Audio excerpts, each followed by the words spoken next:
మరో బ్రేకింగ్ చూస్తున్నాం. తెలంగాణ బడ్జెట్ సమావేశాల్లో భాగంగా ఇవాళ శాసనసభ మండలిలో బడ్జెట్ పై సాధారణ చర్చ జరగనుంది. బడ్జెట్ పై చర్చల అనంతరం ఆర్థిక మంత్రి బట్టి విక్రమార్క సమాధానం ఇవ్వనున్నారు. Telangana IT minister Sridhar Babu leather industries promotion corporation వార్షిక నివేదిక సభ ముందు ప్రవేశపెట్టనుండగా సివిల్ సప్లై కార్పొరేషన్ లిమిటెడ్ వార్షిక నివేదికను మంత్రి ఉత్తమ్ ప్రవేశపెడతారు. వీటితో పాటు అసెంబ్లీలో సీఎం రేవంత్ రెడ్డి ప్రవేశపెట్టిన బిల్లులపై చర్చ జరగనుంది. తెలంగాణ అడ్వకేట్ వెల్ఫేర్ ఫండ్ సవరణ bill, advocates clerk welfare and amendment బిల్లులపై చర్చ అనంతరం సభ ఆమోదాన్ని కోరనుంది సర్కార్. బడ్జెట్ పై చర్చ, బిల్లుల నేపథ్యంలో అసెంబ్లీలో ఇవాళ ప్రశ్నోత్తరాలను రద్దు చేశారు.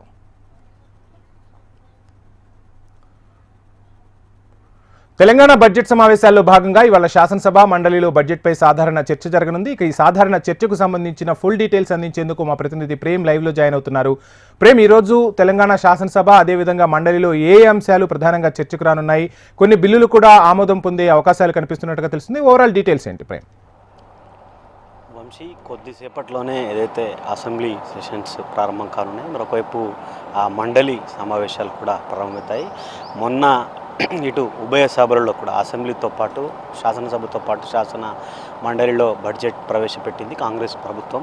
దానిపై నిన్న బడ్జెట్ ప్రిపరేషన్కి సంబంధించినటువంటి నిన్న హాలిడే, ఈరోజు ఉభయ సభలు ప్రారంభం కానున్నాయి. బడ్జెట్పై చర్చ జరగబోతుంది. దానికి సంబంధించి సభ్యులుగా ఒకవైపు ఇటు బీఆర్ఎస్, కాంగ్రెస్, మిగతా పార్టీలకు సంబంధించినటువంటి ఎమ్మెల్యేలంతా బడ్జెట్పై ప్రిపేర్ కావడం జరిగింది. ఇక దీనిపై ఒకవైపు కాంగ్రెస్ ప్రభుత్వం ఏర్పడ్డ తర్వాత అంచనాలకు తగ్గట్టుగానే ప్రభుత్వం ఆశించిన విధంగా గొప్పలకు పోకుండా సామాన్యులకు అందరికీ అందుబాటులో ఉండే విధంగా బడ్జెట్ ప్రవేశపెట్టామని చెప్పి కాంగ్రెస్ ప్రభుత్వం చెప్తుంటే, మరొకవైపు అటు బీఆర్ఎస్కి సంబంధించినటువంటి ప్రతిపక్ష పార్టీలకు సంబంధించినటువంటి నేతలంతా కూడా కాంగ్రెస్ ప్రభుత్వం ఏదైతే ఎన్నికల ముందు ఇచ్చినటువంటి హామీల అమలుకు కావాల్సినటువంటి బడ్జెట్ను ప్రవేశపెట్టలేకపోయింది.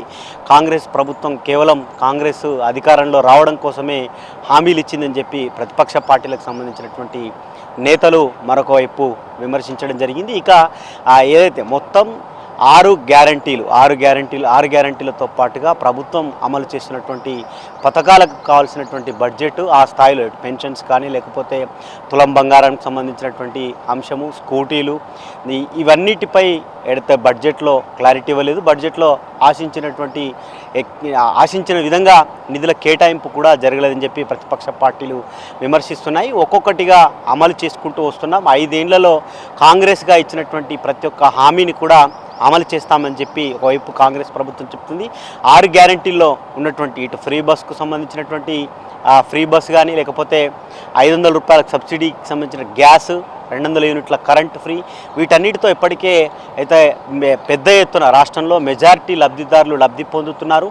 ముఖ్యంగా రైతులకు సంబంధించినటువంటి అంశం కనుక చూసుకుంటాం, ఒకవైపు రైతు రుణమాఫీ దేశంలో ఎక్కడా లేని విధంగా రాష్ట్రంలో రైతు రుణమాఫీ 2 లక్షల వరకు రుణమాఫీ చేసినాం. దాంతోపాటుగా రైతు భరోసా, రైతు బీమా, వీటన్నిటిని కూడా ఒక్కొక్కటిగా అమలు చేసుకుంటూ వస్తుంది కాంగ్రెస్ ప్రభుత్వం అని చెప్పేసి కూడా కాంగ్రెస్కు సంబంధించినటువంటి సభ్యులు, ఎమ్మెల్యేలు వారంతా ఇప్పటికే చెప్తున్నారు. ఈరోజు జరిగేటువంటి నిన్న ఒకవైపు బడ్జెట్లో రిప్లై కోసం బీఆర్ఎస్కి సంబంధించి మాజీ ఆర్థిక శాఖ మంత్రి హరీష్ రావు బడ్జెట్లో కేటాయింపులు ఏ విధంగా ఉన్నటువంటి అంశాలతో పాటుగా ప్రభుత్వంగా రాకముందు కాంగ్రెస్ పార్టీగా ఇచ్చినటువంటి హామీల్లో ఎంత మేరకు అమలు చేశారో, హామీలకు సంబంధించినటువంటి కేటాయింపులు ఒక్కొక్క శాఖకు ఎంత మేరకు కేటాయింపులు జరిగినటువంటి వాటన్నిటిపై కూడా నిన్న బడ్జెట్ ప్రిపరేషన్కి సంబంధించి హరీష్ రావు చేసినట్టు జరిగింది. ఇక నిన్న ఇటు డిప్యూటీ సీఎం, ఫైనాన్స్ మినిస్టర్ బట్టి విక్రమార్క కూడా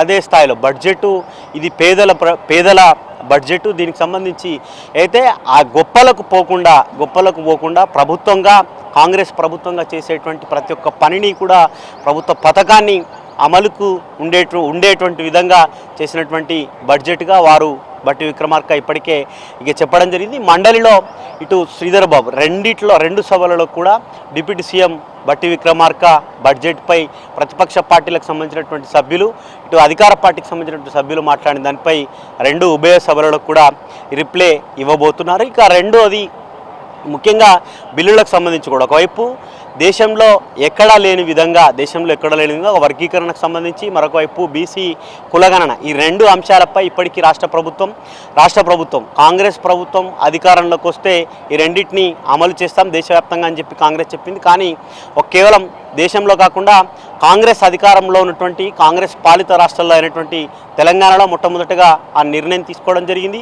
ఇటు బీసీ కులగణనకు సంబంధించినటువంటి అంశం బిల్లు ఉభయ సభల్లో కూడా ప్రవేశపెట్టింది. మరొక వైపు ఎస్సీ వర్గీకరణ అనేటువంటి అంశం ఈ రెండింటిని కూడా ఇప్పటికే బిల్లులుగా చేసి గవర్నర్ టేబుల్ వద్దకు కూడా వెళ్ళినాయి. వీటి ద్వారా జరిగేటువంటి లబ్ధి బీసీ కులగణన ద్వారా రాష్ట్రంలో ఉన్నటువంటి బీసీలు ఎంత మేరకు ఉన్నారు, వారికి కులగణన ద్వారా జరిగితే వచ్చేటువంటి రిజర్వేషన్లో జరిగేటువంటి లబ్ధి కూడా ఎంత మేరకు జరుగుతుందన్నటువంటి అంశాన్ని ఇప్పటికే కాంగ్రెస్ ప్రభుత్వం చెప్పడం జరిగింది. వర్గీకరణ అంశం 30 ఏళ్లుగా ఎంఆర్పిఎస్కు సంబంధించి కానీ లేకపోతే మాదిగ సామాజిక వర్గంలో ఉన్నటువంటి ప్రతి ఒక్కరు కూడా వేస్తే ఎస్సీ వర్గీకరణ కోసం ఇప్పటికీ ఉన్నారు. దాన్ని రాష్ట్ర ప్రభుత్వం వర్గీకరణకు సంబంధించినటువంటి ఆ బిల్లు కూడా చేసి ఇటు గవర్నర్కు పంపించడం జరిగింది. ఈ రెండు అంశాలపై కూడా త్వరలో అఖిలపక్షంగా ఢిల్లీకి వెళ్తామని చెప్పి రీసెంట్గా సభలోనే సీఎం రేవంత్ రెడ్డి చెప్పినారు. దానికి సంబంధించినటువంటి ఇప్పటికే లేఖలు కూడా అటు వర్గీకరణకు సంబంధించి బీసీ కులగణనకు ప్రధానమంత్రి మోడీని కూడా అపాయింట్మెంటు కోరినారు. చూడాలి ఈ అసెంబ్లీ సమావేశాల తర్వాత అటు కేంద్ర ప్రభుత్వం ఇచ్చినటువంటి అపాయింట్మెంట్ మేరకు ఇక్కడి నుంచి అఖిలపక్షంగా ఢిల్లీకి వెళ్ళే అవకాశం అయితే ఉంది. Vamshi, thank you Prem.